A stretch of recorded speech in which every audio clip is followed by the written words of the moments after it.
Добрый день! Основная тема сегодняшнего урока, который мы рассмотрим, это основные инструменты денежно-кредитной политики центрального регулятора. Как мы отмечали в предыдущих занятиях, фундаментальный анализ подразумевает изучение различного рода факторов, влияющих на курс национальной валюты. Кроме этого, отслеживается действие основного участника, формирующего свою денежно-кредитную политику ради обеспечения динамичных темпов экономического развития, максимальной занятости населения и удержания темпов инфляции на целевых значениях. Этим основным участником является Центральный банк страны. Так, например, в России этим участником является Центральный банк Российской Федерации, в Великобритании это Банк Англии, в Японии Банк Японии, в Швейцарии Национальный банк Швейцарии и, наконец, самый крупный регулятор в мире – это Федеральная резервная система, которая отвечает за состояние экономики США.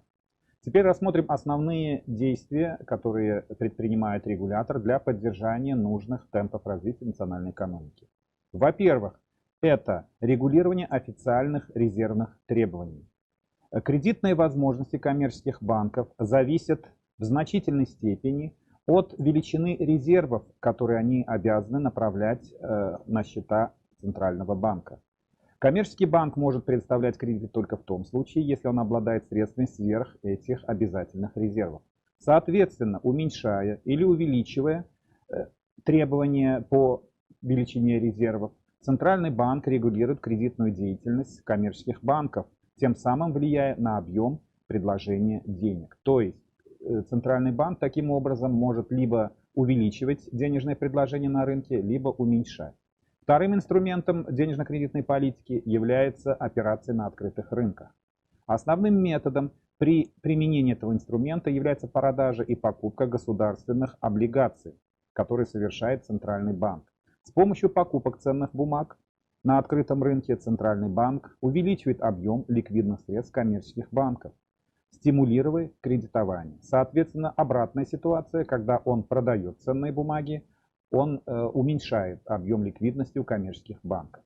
Еще одним видом операций на открытых рынках являются валютные интервенции. Для того, чтобы влиять на курс национальной валюты, Центральный банк может совершать операции по покупке или продаже этой валюты на открытом рынке. Третий инструмент его денежно-кредитной политики – это регулирование процентной учетной ставки. Процентная или учетная ставка – это процент, под который Центральный банк кредитует коммерческие банки. Повышая или понижая уровень этой ставки, Центробанк регулирует стоимость кредитов, соответственно увеличивая или уменьшая возможность этих банков кредитовать предприятия и население страны. Изменение процентной ставки влияет на курс национальной валюты. Повышение ставки обычно приводит к укреплению национальной валюты, и противоположная ситуация, понижение ставки, приводит обычно к ослаблению курса национальной валюты относительно других валют.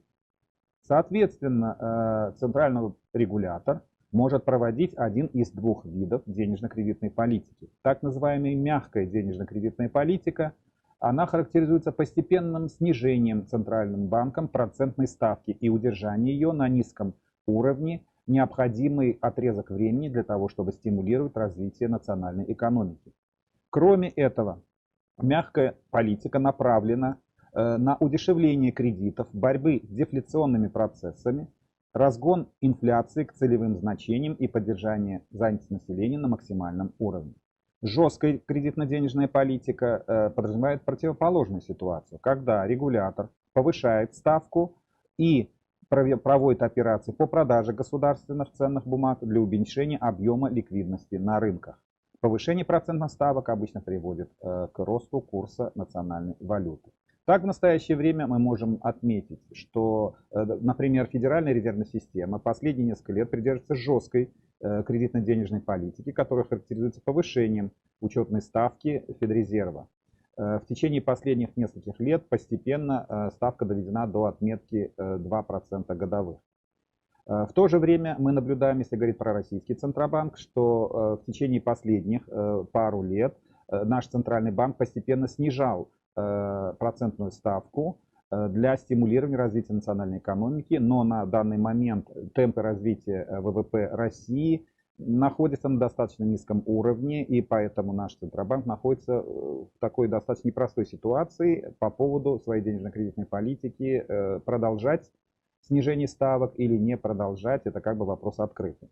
В последние десятилетия, особенно после кризиса 2008 года, в инструментарии центральных банков появилась новая нетрадиционная мера, способ влиять на уровень ликвидности в национальной денежной системе, так называемая программа количественного смягчения, которая характеризуется использованием нетрадиционных методов проведения скупки государственных облигаций и даже корпоративных облигаций. Об этом мы поговорим на следующем уроке. Всего вам доброго.